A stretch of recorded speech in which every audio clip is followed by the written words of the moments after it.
Hello dear student. तो आज हम आपके लिए लेके आए हैं एमआरआई बेस्ड क्वेश्चन, जिसमें मेनली एमआरआई है।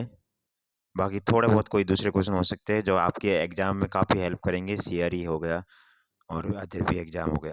अब सीआरई में क्या 25 दिन रहे हैं, तो आप वो मैं टॉपिक वाइज क्वेश्चन लेके आया हूँ एमआरआई के। तो टाइम वेस्ट नहीं करते हुए अपन एमआरआई के क्वेश्चन करते हैं। अच्छा लगे तो ये लाइक कर देना, सब्सक्राइब कर देना और ज़्यादा से ज़्यादा शेयर करना, ताकि लोगों को सारे को एमआरआई के ऊपर क्वेश्चन मिलते रहे। तो अपन क्वेश्चन के स्टार्ट करते हैं एमआरआई के।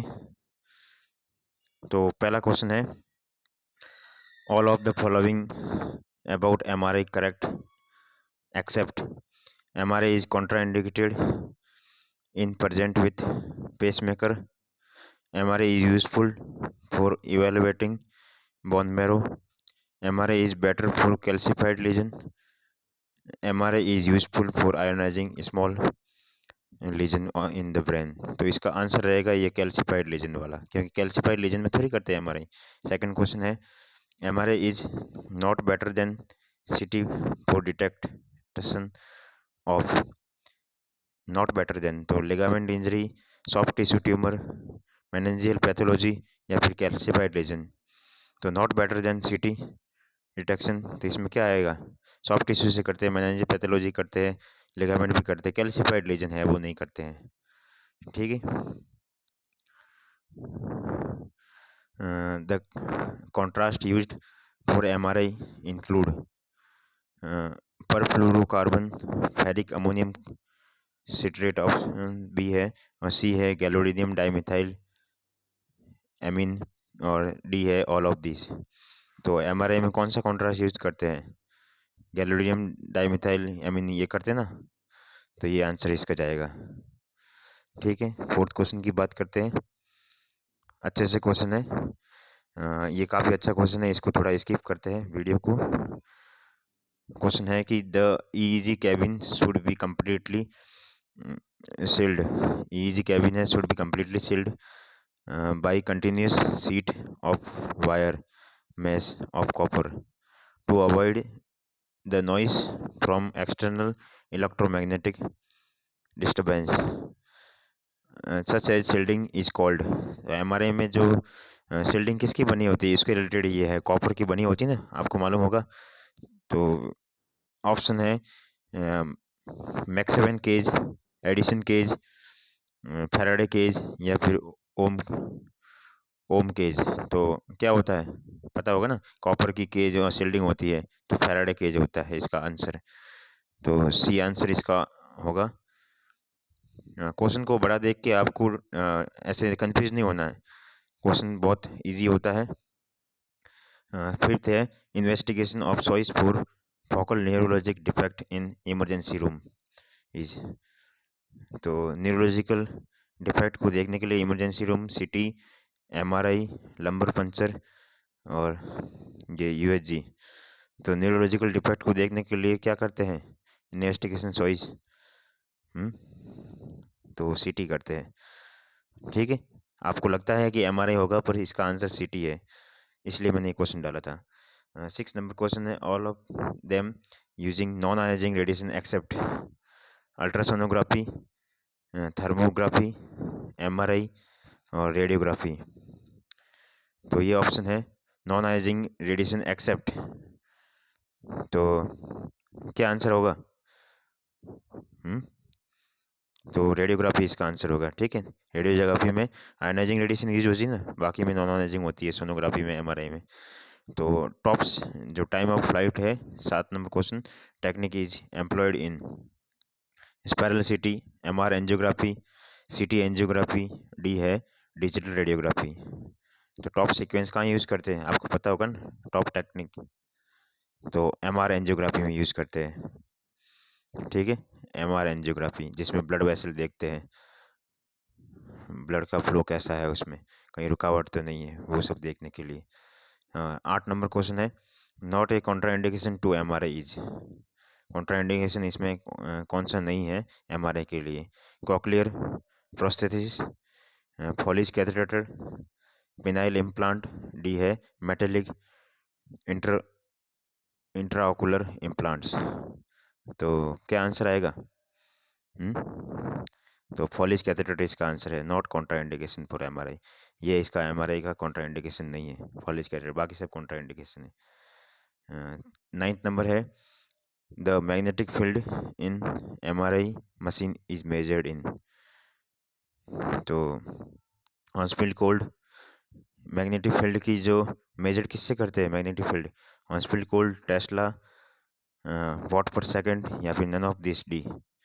तो टेस्ला होता है इसका, टेस्ला होता है ना, 1.5 टेस्ला, 3 टेस्ला, ऐसे। तो मैग्नेटिक फील्ड को ऐसे मेजर करते हैं। 10th नंबर है कि the magnetic field magnetic resonance imaging paramagnetic substance cause. MRI में पैरामैग्नेटिक सब्सटेंस है वो क्या करता है, cause. Shortening of what T1 and T2 relaxation time, shortening of only T2 relaxation time, shortening of T1 relaxation time only, no effect in T1 and T2 relaxation time. तो इसका A answer होगा बहुत, जो short T1 और T2 relaxation time दोनों को कम करता है पैरामैग्नेटिक सब्सटेंस जो अपन कॉन्ट्रास्ट डालते हैं।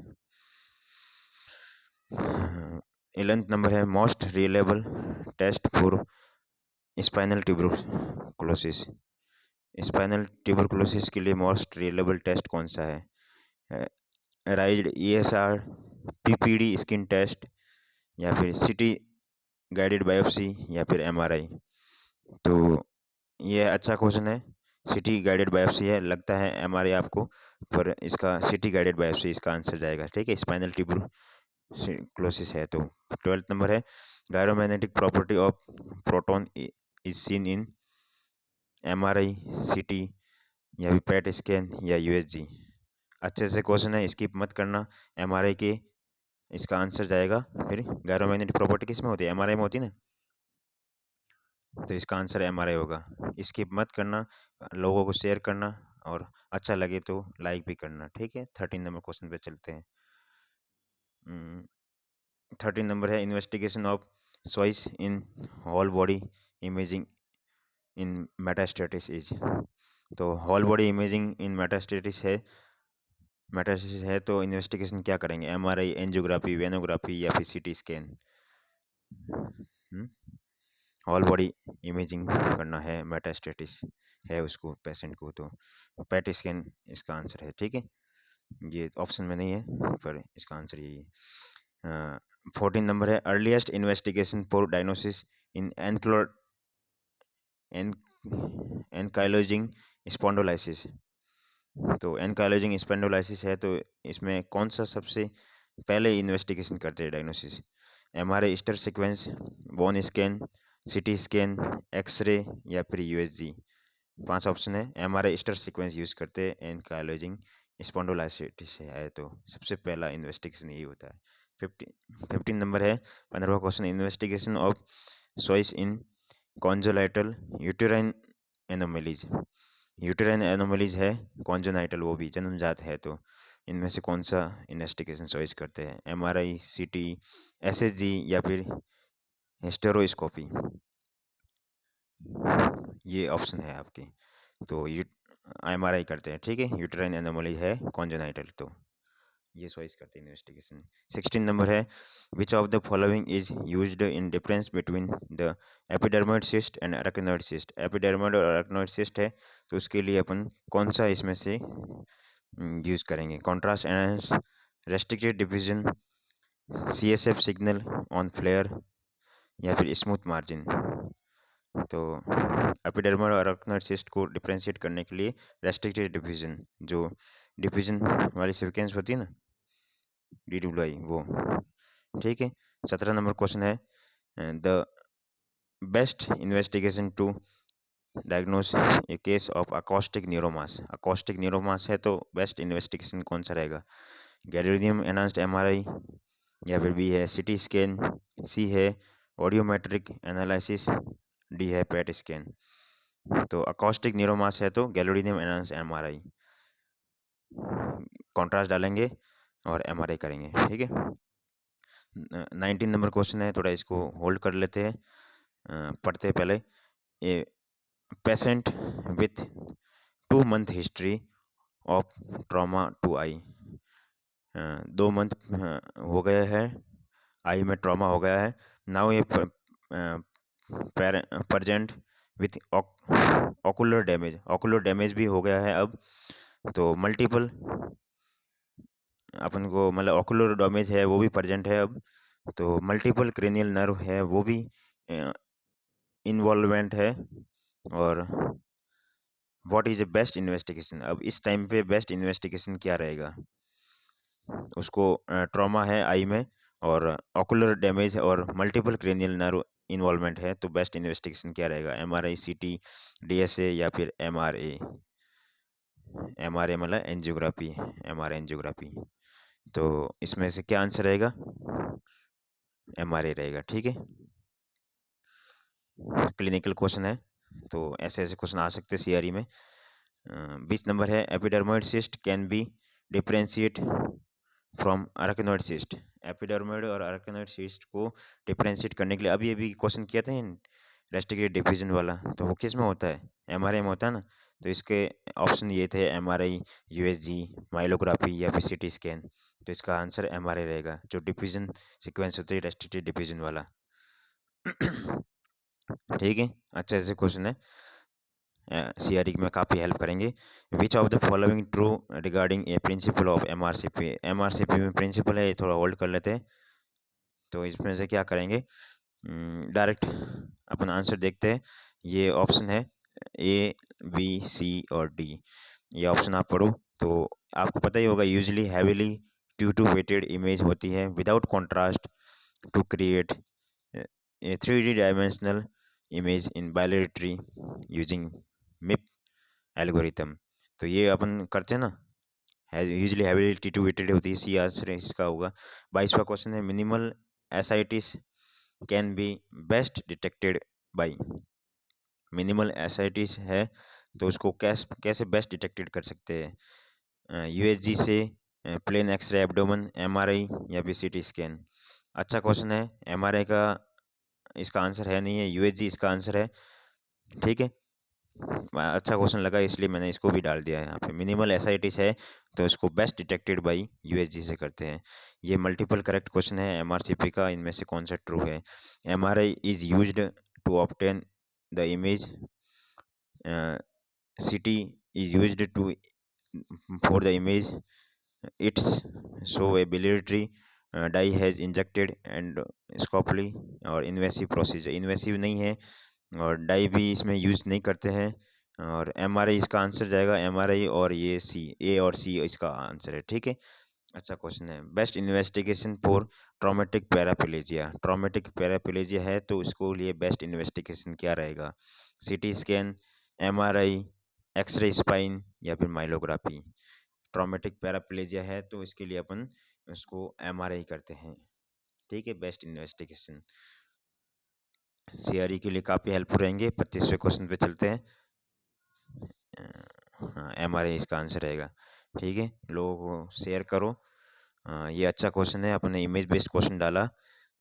ये क्या है, an old aged patient, patient है वो बहुत बुढ़ा हो गया है, प्रेजेंटेड विथ रोस्ट हेड अके। इसको हेड अक भी है, his life, NCCT head related acute subarachnoid haemorrhage. एनसीसीटी में देखा गया कि उसको सब एराक्नोइड हेमरेज भी है। ठीक है, तो MR angiography was perform, MR angiography was perform. ठीक है, एंजियोग्राफी परफॉर्म की है। व्हाट इज डायग्नोस्ड एरो, तो ये एरो जो दिखा रहा है वो क्या हो सकता है। ऑप्शन है एंटीरियो Venus malformation, cavernous haemangioma, pisiform aneurysm या फिर बैरी एन्यूरिज्म। ऐसा अगर जैसे आपको दिखे ये एन्यूरिज्म, तो ये बैरी एन्यूरिज्म है। ठीक है, ये एरो जो है दिखा रहा है बैरी एन्यूरिज्म रहेगा। ऐसा क्लिनिकल क्वेश्चन है, ऐसे आ सकते हैं, मुझे ऐसा अच्छा लगा तो मैंने डाल दिया आपको। अब ये अपन जो पटना एम्स में पूछा हुआ है कि specialised radiography investigation used assess a blood supply and functional a heart muscle, fluoroscopy, CT, coronary angiography, cardiac MRI या फिर पॉजिट्रॉन पेट वाला। तो सप्लाई देखनी है हार्ट की और फंक्शन देखना है तो कार्डियक एमआरआई रहता है इसका आंसर। ठीक है, पटना एम्स पूछा हुआ 2023 में। ऐसे मैंने आपको जो पूछे हुए हैं वो भी मैं बता देता हूँ। विच type of MRI scan provide clear view of brain anatomy and structure. Brain की एनाटॉमी और स्ट्रक्चर देखने के लिए अपन क्या करते हैं? पटना रायपुर एम्स पूछा हुआ था 2023 में। T1 weighted, T2 weighted MRI, diffusion या फिर ग्रेडियंट। तो इसका आंसर ये एनाटॉमी को देखने के लिए T1 वेटेड देखते हैं, ठीक है। T1 वेटेड इसका आंसर रहेगा। अच्छे से क्वेश्चन है। और भी क्वेश्चन है। 28वां क्वेश्चन अभी चलते हैं। ये भी पटना रायपुर एम्स में पूछा हुआ 2023 में। ये objective of functional magnetic resonance imaging, जो एफएमआरआई होता है स्कैन, उसके लिए अपन क्या ऑब्जेक्टिव फंक्शनल है? तो measured brain function, diagnosed traumatic brain injury, या create image a brain structure, या फिर मॉनिटर। तो ब्रेन फंक्शन को मेजर करता है, ठीक है। Brain major brain function. 29 है। Which type of sensitive identify a stroke and ischaemic injury shortly after a occurrence. ठीक है, स्ट्रोक आया हुआ है तो कौन सी सीक्वेंस लेंगे अपन? T1 weighted MRI, T2 weighted, diffusion या फिर ग्रेडियंट। रायपुर एम्स में पूछा हुआ है, इसमें डिफ्यूजन आता है, ठीक है। स्ट्रोक में अपन डिफ्यूजन चलाते हैं ना, और एक फ्लेयर भी चलाते हैं, मेनली डिफ्यूजन होती है, ठीक है। स्ट्रोक मालूम पड़ जाता है उससे। ये भी रायपुर एम्स में पूछा हुआ है। Which type of MRI scan A particularly use full detecting small bleed micro bleeds. तो स्मॉल ब्लीड के लिए अपन एसडब्ल्यूआई सीक्वेंस यूज करते हैं। प्ले एसडब्ल्यूआई ऑप्शन में नहीं, तो gradient, GRE, T1 weighted MRI, diffusion या फिर T2 वेटेड। तो इसका जीआरई होता है, जीआरई टाइप की होती है ना वो, जो एसडब्ल्यूआई। तो इसका ग्रेडियंट ही कोई इसका आंसर रहेगा, ठीक है। ये रायपुर एम्स में पूछा हुआ था। अच्छे से क्वेश्चन पूछे थे रायपुर में। 32 है कि what a main difference between close bore MRI और ओपन बोर एमआरआई। ए है शेप स्कैनर मैग्नेट, बी है एबिलिटी ए, थोड़ा होल्ड कर लेते हैं, बी है ability a accommodated people with claustrophobia, और सी है प्रेजेंट वाइड टनल ओपनिंग, और डी है body part that inside a scanner during scan. तो मेन डिफरेंस क्या रहता है क्लोज बोर और ओपन बोर में?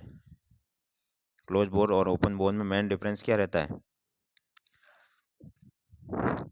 ये ऑप्शन है, पढ़ो। क्लोस्ट्रोफोबिया ऐसा कुछ नहीं है। द प्रेजेंस वाइड टनल होता है ओपन में, ठीक है। ये इसका आंसर इसलिए। और अब 32 है कि what happen A radio frequency pulse through present during MRI. MRI में अपन एमआरआई करते हैं तो रेडियो फ्रिक्वेंसी करते हैं, तो रेडियो फ्रिक्वेंसी डालते हैं, तो उससे मेन फंक्शन क्या है उसका? ठीक है, तो होल्ड कर लेते हैं। A proton aligning with magnetic field, the proton spin out equilibrium, MRI sensor detect energy released, A molecular change their chemical nature. क्या होता है जब एमआरआई के दौरान रोगी के माध्यम से रेडियो फ्रिक्वेंसी करंट संपादित की जाती है? तो इसका आंसर रहेगा ये जो प्रोटॉन होते हैं स्पिन आउट इक्विलिब्रियम, इक्विलिब्रियम में अपना स्पिन आउट हो जाते हैं, ठीक है। ये इसका आंसर रहेगा जब अपन रेडियो फ्रिक्वेंसी पल्स यूज करते हैं तो। ये भी रायपुर एम्स में पूछा हुआ था। Which imaging technique commonly used depict cerebral vascular in the diagnostic and cerebral vascular pathology। cerebral vascular pathology को देखने के लिए सीटी, एमआरआई, टॉप या फिर पैट स्कैन। तो सेरेब्रल वैस्कुलर के लिए अपन क्या करते हैं? टॉप सीक्वेंस चलाते हैं ना, तो इसका आंसर टॉप रहेगा, ठीक है। ये भी रायपुर एम्स में पूछा हुआ है। अपन 35 पे चलते हैं, काफ़ी अच्छे से क्वेश्चन है एमआरआई के। What can be measured A cardiac chamber with contrast enhance MRI. ठीक है, कॉन्ट्रास्ट एनहांस एमआरआई है तो उसमें कार्डियक चैम्बर में क्या मेजर करते हैं? In fact size and location, blood flow velocity, tissue viability, या फिर मायोकार्डियल स्केयर। तो ब्लड फ्लो वेलोसिटी को देखने के लिए कॉन्ट्रास्ट डालते हैं इसमें, वो मेजर करता है कॉन्ट्रास्ट ब्लड फ्लो की वेलोसिटी को। Which MRI scan is more suitable to measure fluid rather than soft tissue in the brain. तो क्या होता है इसका, मोर फ्लूइड को रेदर का क्या करते हैं, मतलब जो T1 weighted, T2 weighted, diffusion या फिर ग्रेडियंट। तो T2 वेटेड इसका आंसर रहेगा, ठीक है। सब टिश्यू से भी ज़्यादा मतलब कि फ्लूइड को मेजर कौन करता है अच्छे से, जो T1 वेटेड होता है वो एनाटॉमी को देखने के लिए होता है, T2 होता है वो फ्लूइड को देखने के लिए होता है ना, तो इसलिए इसका आंसर फ्लूइड जाएगा, ठीक है। 37 पे चलते हैं। ये भी रायपुर एम्स में काफ़ी अच्छे से क्वेश्चन पूछे थे। What imaging technique has largely replaced city and city माइलोग्राफी। City और सिटी माइलोग्राफी को देखने के लिए मतलब उसको रिप्लेस करने के लिए, पहले सिटी में सिटी होती थी, ठीक है। Assessing neurological symptoms, neurological symptoms को देखने के लिए पहले सिटी स्कैन करते थे। एंड डीजेनरेटिंग स्पॉन्डिलोलिसिस, तो ये मतलब इसके ऑप्शन है एक्सरे, पेट स्कैन, एमआरआई या फिर अल्ट्रासोनोग्राफी, अल्ट्रासाउंड। तो उसको लार्जली रिप्लेस्ड किया गया उसको एमआरआई से, ठीक है। न्यूरोलॉजिकल सिम्टम्स इन डीएस में, ठीक है, डीजेनरेटिव स्पॉन्डिलोलिसिस में। और अब 38 है, what is standard method for calculating brain ventricular volume and function is cardiovascular MRI. तो कंप्रेस्ड स्कैनिंग, सेंसिंग और multi section sine imaging, noise reduction algorithm या फिर real time CS. Compressed real time इसका answer रहेगा, ठीक है। ये भी रायपुर एम्स में पूछा हुआ है। 39 है, मेन एडवांटेज ऑफ हाइपरपोलराइजिंग राइजेशन टेक्निक इन एमआरआई। हाइपरपोलराइजेशन के लिए मेन क्या एडवांटेज है, enhanced in signal intensities, reduction of sensitivities, broad range sensitivities, rapid developing spin hyperpolarization. तो इसका आंसर रहेगा ये ए, जो एनहांस ऑफ सिग्नल इंटेंसिटीज, ठीक है, हाइपरपोलराइजेशन का मेन एडवांटेज। ये 40 क्वेश्चन को थोड़ा होल्ड कर लेते हैं। 40वां क्वेश्चन है, what is the main advantage stress cardiovascular MRI over SPECT CT. Main advantage क्या है स्पेक्सिटी से, ये जो तो ये इसका है कार्डियोवैस्कुलर के लिए, पहले अपन स्पेक्सिटी भी करते थे, अब एमआरआई करते हैं, कार्डियक एमआरआई करते हैं ना, तो इसलिए करते हैं